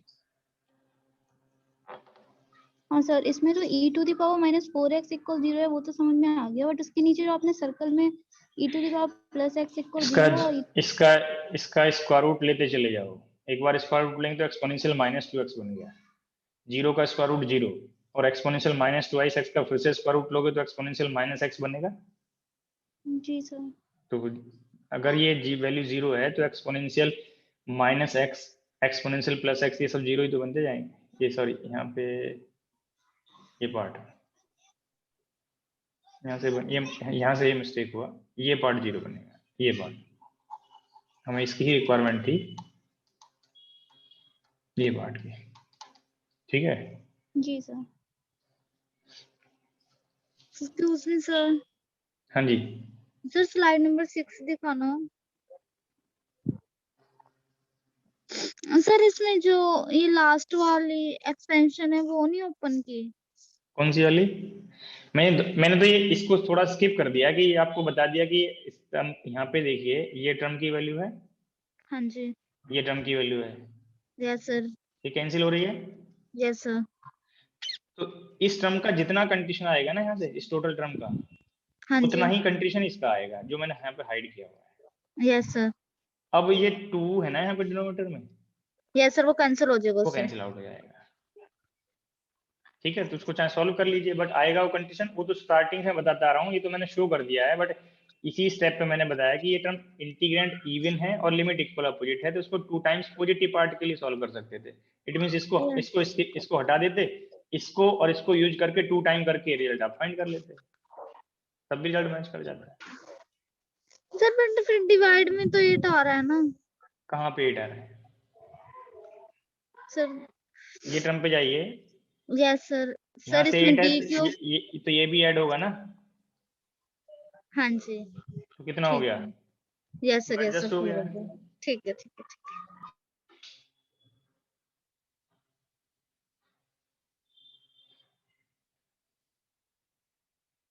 और पूछना है किसी को?